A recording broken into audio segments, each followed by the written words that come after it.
السلام علیکم ورحمۃ اللہ وبرکاتہ۔ میں رئیس اعظم حیدی کولکتہ انڈیا سے فضائل رمضان پیش کرو سماعت فرمائیں۔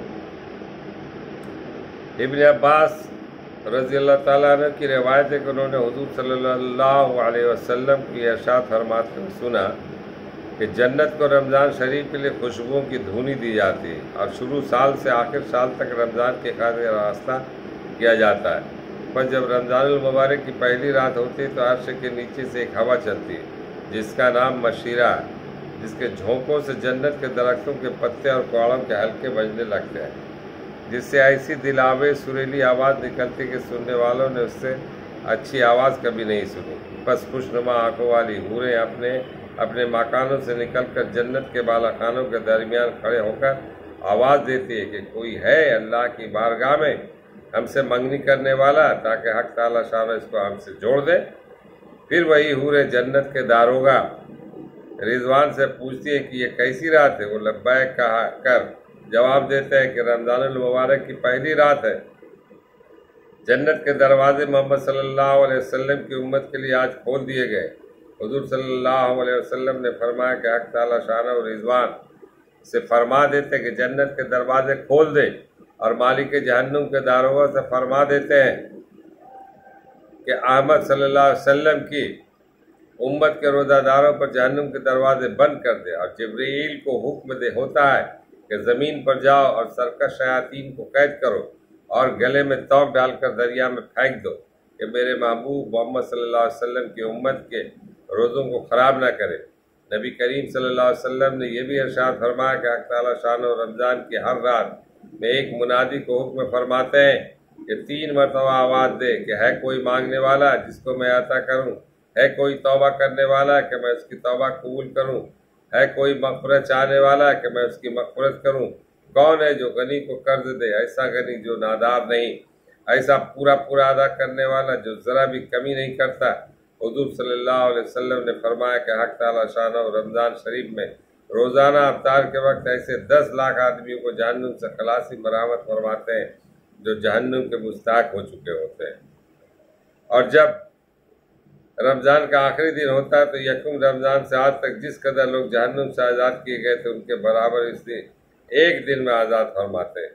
اور جس رات شب قدر ہوتی ہے، حق تعالیٰ شانہ حضرت جبرائیل کو حکم فرماتے کہ وہ فرشتوں کے ایک بڑے لشکر کے ساتھ زمین پر اترتے ہیں۔ ان کے ساتھ ایک سبز جھنڈا ہوتا ہے جس کو کعبہ کے اوپر کھڑا کرتے ہیں، اور حضرت جبرائیل علیہ السلام کے 100 بازو ہیں، جن میں سے 2 بازو کو صرف اسی رات میں کھولتے ہیں، جن کو مشرق سے مغرب تک پھیلا دیتے ہیں۔ پھر حضرت جبرائیل علیہ السلام فرشتوں کو تقاضا فرماتے ہیں کہ جو مسلمان آج کی رات میں کھڑا ہو یا بیٹھا ہو، نماز پڑھ رہا ہو یا ذکر کر رہا ہو، اس کو سلام کرے اور مصافحہ کرے اور ان کی دعاؤں پر آمین کہیں۔ صبح تک یہی حالت رہتی ہے۔ جب صبح ہو جاتی ہے تو جبرائیل آواز دیتے کہ اے فرشتوں کی جماعت، اب کچھ کرو، چلو۔ فرشتے حضرت جبرائیل علیہ السلام سے پوچھتے ہیں کہ اللہ تعالیٰ نے حمد صلی اللہ علیہ وسلم کی امت کے مومنوں کی حاجتوں اور ضرورتوں میں کیا معاملہ فرمایا؟ وہ کہتے ہیں کہ اللہ تعالیٰ ان پر توجہ فرمائے اور 4 شخصوں کے علاوہ سب کو معاف فرما دیا۔ صحابہ نے پوچھا رسول اللہ وہ 4 شخص کون ہے؟ ارشاد ہوا ایک وہ شخص شراب کا عادی ہو، دوسرا وہ شخص جو والدین کی نافرمانی کرنے والا، تیسرا وہ شخص جو قطع رحمی کرنے والا اور ناطہ توڑنے والا، چوتھا وہ شخص جو کینہ رکھنے والا ہو اور آپس میں قطع تعلق کرنے والا ہو۔ پھر جب عید الفطر کی رات ہوتی ہے تو اس کا نام آسمانوں پر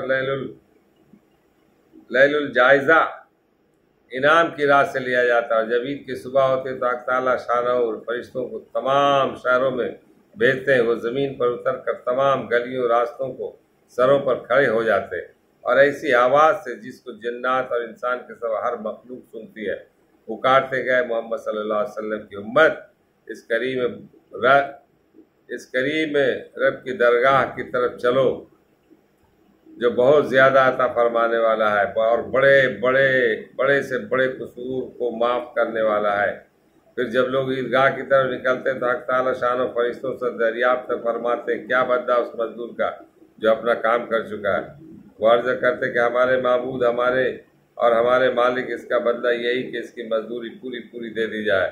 تو حق تعالیٰ شان و ارشاد فرماتے کہ اے فرشتوں میں تمہیں گواہ بناتا ہوں کہ میں نے ان کو رمضان کے روزوں اور تراویح کے بدلہ اپنی رضا اور مغفرت عطا کر دی، اور بندوں سے خطا فرما کر ارشاد فرماتا ہے کہ اے میرے بندوں مجھ سے مانگو، میری عزت کی قسم، میرے جلال کی قسم، آج کے اپنے اس اجتماع میں مجھ سے اپنی آخرت کے بارے میں جو سوال کرو گے عطا کروں گا، اور دنیا کے بارے میں جو سوال کرو گے اس میں تمہاری مصلحت پر نظر کروں گا۔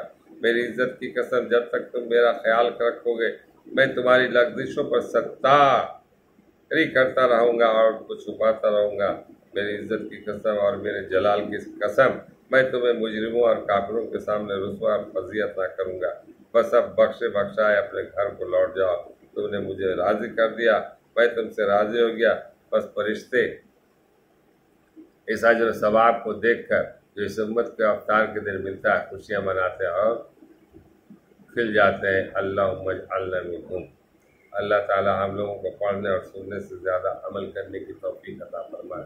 یہ رمضان کے روزوں کی فضیلت کی برکت سے اللہ تعالی ہمیں کس قدر انعام سے نوازتے ہیں، جس کا اس حدیث سے اندازہ لگتا ہے۔ اس پر عمل کرنے کی ضرورت ہے۔ اللہ تعالی ہم سبوں کو عمل کرنے کی توفیق عطا فرمائے، اور اس ویڈیو کو دور دور تک پھیلائے، یہ بھی ایک صدقہ جاریہ ہے۔ السلام علیکم ورحمۃ اللہ۔